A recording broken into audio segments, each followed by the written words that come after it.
E aí rapaziada, eu sou o Léo.mp4 e mano, hoje a gente vai falar da história de como o Spore foi programado, beleza mano? Então mano, deixa o teu like, se inscreve no canal e é nóis. Cara, imagina um jogo onde é que você começa sendo uma bactéria, um ser microscópico e termina com ele, com você liderando o universo inteiro, destruindo civilizações inteiras, destruindo planetas. Termina com você controlando uma nação intergaláctica que pode fazer o que quiser no universo. Imagina que cada criatura que você encontra no caminho foi criada por outro jogador, em outro computador, e esse jogador nem sabe que você existe. Imagina que o mesmo jogo que promete simular o universo foi feito por uma equipe que nunca nem tinha feito nada tão grande assim antes. Hoje a gente vai mergulhar a fundo e vamos falar sobre as ideias, os bastidores, os erros, as conquistas, as polêmicas. E você, mano, no fim desse vídeo vai decidir por conta própria se Spore foi um fracasso ou se foi uma evolução tecnológica, se foi uma evolução dos softwares dentro do PC. Olha só, antes da gente pegar e ir pro jogo, vamos falar da ideia inicial, beleza? O ano é 2005, um homem sobe numa plateia e mostra pra todo mundo algo que nunca ninguém nem tinha pensado antes. Esse homem se chama Will Wright, e você pode até não conhecer esse nome,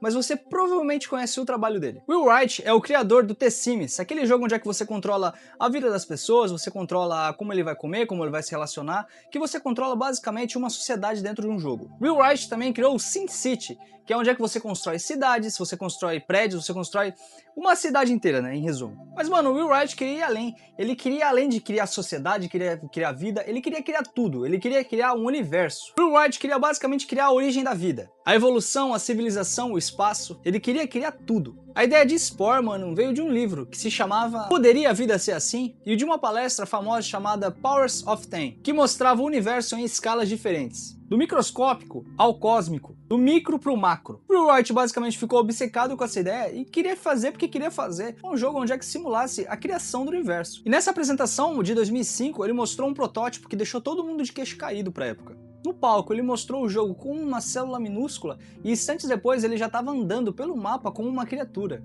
Em seguida, ele já estava mostrando e criando uma tribo, e depois uma civilização, e por fim, ele mostrou o jogo criando um espaço inteiro, uma civilização intergaláctica. E tudo isso, cara, no mesmo jogo, sem tela de carregamento entre um estágio e outro. E aquela sala inteira, mano, entrou em euforia. O vídeo daquela apresentação começou a viralizar na internet. Tipo, pro ano de 2005, isso aqui era muito raro. E de um instante pro outro, o mundo inteiro dos jogos estava falando de Spore. A empresa por trás desse jogo era a Maxis, que já era muito conhecida por conta dos jogos Sims. E a publicadora do jogo, que ia divulgar o jogo e ia colocar na prateleira, se chamava EA Games. A Electronic Arts, um dos maiores nomes da indústria dos jogos até hoje.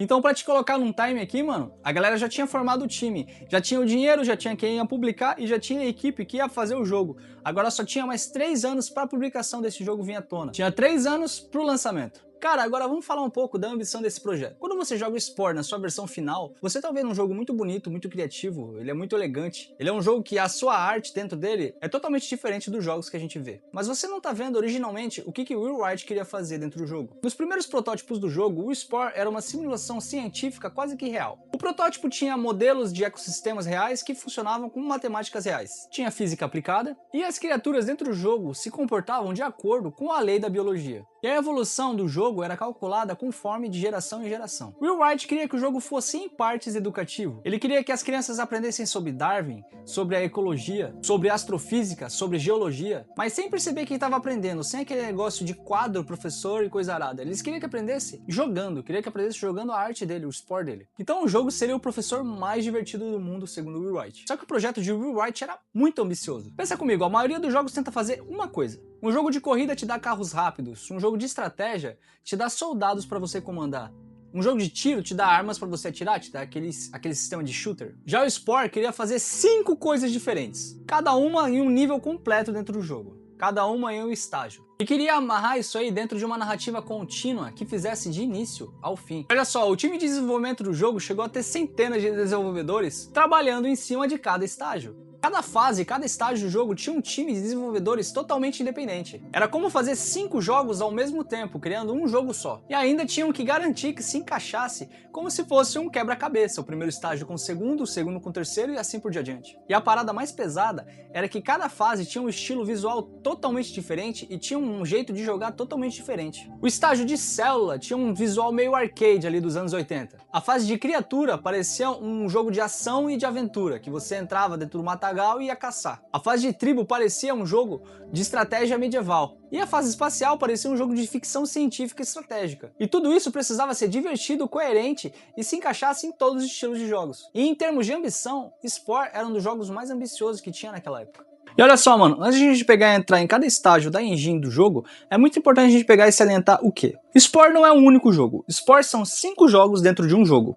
Cada jogo tem uma câmera diferente, tem uma escala diferente, tem maneiras diferentes de você pegar e se portar dentro dele. E cada jogo tem um sistema de física diferente. E dentre todos esses desafios, tinha um desafio principal, que cada jogador podia montar o personagem da maneira que quisesse dentro do jogo. Cada criatura que qualquer jogador montasse teria que funcionar dentro das cutscenes, teria que funcionar dentro das animações e teria que funcionar de toda maneira que fosse possível. E não existia um modelo 3D fixo para cada criatura dentro do jogo. Elas eram montadas proceduralmente, em tempo real, baseadas em partes que o jogador colocava no editor do jogo. Então o motor do jogo precisava montar e transformar as peças que você colocou lá no editor em personagens que andavam, corriam, batiam, nadavam, pulavam, voassem, atacassem, defendessem, e tudo isso de maneira convincente, e tudo isso de maneira que realmente ia aparecer um jogo. E isso exigiu um motor gráfico totalmente customizado pela equipe da Maxis. Mas sem mais delongas, vamos começar com a fase 1, o estágio celular. Cara, o jogo começa no estágio celular, no oceano. Visualmente falando, essa fase parece muito simples. Porém, as decisões gráficas que o desenvolvimento toma aqui são muito inteligentes. Olha só, se você perceber, a câmera dessa fase, ela fica travada na maneira de cima. Ela fica te olhando de cima do jogo. O que a gente chama de visão top-down. Isso simplifica muito para o motor gráfico, porque o motor não precisa calcular a profundidade, o motor não precisa calcular o que está embaixo de você. E consequentemente o jogo não precisa calcular perspectiva 3D, porque ele está tendo uma visão só de cima ali. A fase celular parece um jogo em 2D, mas na verdade ela está sendo renderizada em 3D. As células, as algas, os organismos vivos que estão ali na tua tela, tudo isso são objetos tridimensionais vistos de uma visão de cima que parece plana. E esse truque cria uma ilusão de um jogo muito mais bonito, muito mais redondinho ali. E esse truque cria a ilusão de um jogo simples, cartoon, com gráficos bonitos e redondos, sem sacrificar a tecnologia base do motor. Agora vamos falar do shader da água da fase celular. O fundo do oceano utiliza um shader, um programa gráfico rodando diretamente na CPU do computador, que simula caustics, aqueles padrõezinhos de água ondulada que você vê enquanto tá jogando. Aqueles padrõezinhos de luz ondulada que parece que o sol tá passando por cima da água que você tá nadando enquanto você é um ser vivinho ali microscópico. E pô, parece um detalhe muito pequeno, mas dá uma ilusão e dá uma imersão pro jogo enorme. E os sistemas de partículas daquela fase, que seriam os restos de comida flutuando, seria as algas que você precisa comer quando você escolhe ser vegetariano dentro do jogo. Todas essas pequenas comidinhas são controladas por partículas, que são pequenos objetos gráficos que o motor gera em grande quantidade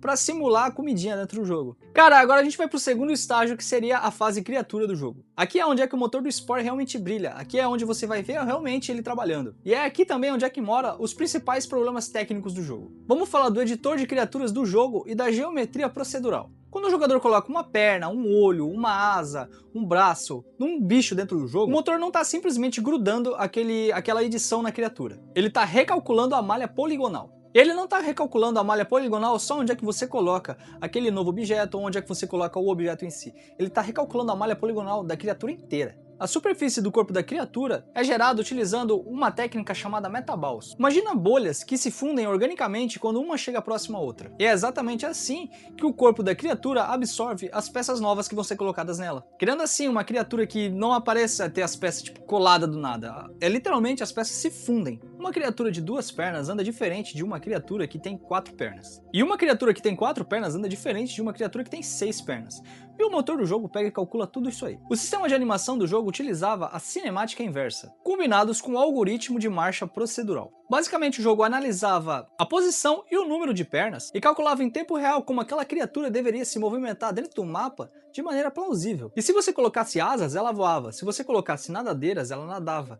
O motor do jogo calculava automaticamente como deveria ser a animação dela. Agora vamos falar de iluminação. Na fase de criatura, o mundo é aberto e o sol muda de posição a todo momento. O mundo utilizava uma iluminação dinâmica, com sombras suaves, gerados por mapas de sombras chamados Shadow Maps. Fazendo assim, cada objeto do jogo cria uma sombra real baseada na iluminação daquele momento. E agora, mano, a gente tá indo pra fase tribal do jogo, beleza? A transição da fase criatura pra tribal é onde é que o motor começa a escalar a câmera, onde é que a câmera começa a subir, revelando assim um mundo maior pra quem tá jogando. E essa parte do jogo vai utilizar uma técnica muito específica: o nível de detalhe, Level of Detail, o LOD. Quanto mais a câmera se afasta, menos detalhes precisam ser mostrados para você. O motor do Spore utilizava uma técnica chamada LOD agressivo. Criaturas e objetos que estavam muito longe eram representados de uma maneira muito mais feia quando estavam longe. Eram apresentados com versão simplificada de malha, ou simplesmente tinham menos polígonos quando se distanciavam, economizando assim o processamento da GPU e deixando o jogo muito mais leve para o hardware. E quando você se aproximava de um objeto ou de uma criatura, o nível de detalhe aumentava. A versão de alta resolução voltava e assim era utilizada uma nova técnica chamada switching. Agora vamos falar do terreno procedural, como que aquele mundo tão grande era carregado naquela época. O terreno do mundo do Spore não era gerado por artistas individualmente, era gerado por um sistema procedural, utilizando algoritmos de ruído, o famoso Perlin Noise, que criam variações de altitude, que criam variações do terreno dentro dos biomas do jogo. Os biomas, como as florestas, os pântanos, os desertos, as zonas nevadas do jogo, eram pintados sobre esses terrenos que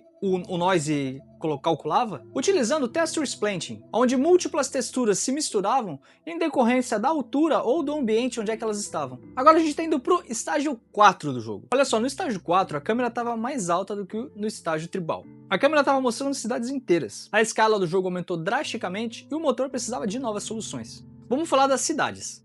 As cidades dentro do Spore eram construídas pelos próprios jogadores, mas os edifícios seguiam um sistema procedural de fachadas. Cada andar de um prédio eram gerados a partir de módulos criados pelos editores, e o motor empilhava cada andar e criava assim a sua própria organização, respeitando as escalas do jogo. Vamos falar da oclusão de objetos. Com tantos andares, com tantas coisas dentro da tua tela, ia ser muito difícil o jogo pegar e renderizar tudo aquilo ali na hora, rápido. Então o motor utilizava o Occlusion Cooling, que basicamente funcionava assim, ó, ele calculava quais objetos estavam atrás de onde é que você estava olhando e simplesmente não renderizava, economizando assim processamento pro jogo. E olha só, mano, vamos falar um pouquinho do estágio espacial do jogo, beleza?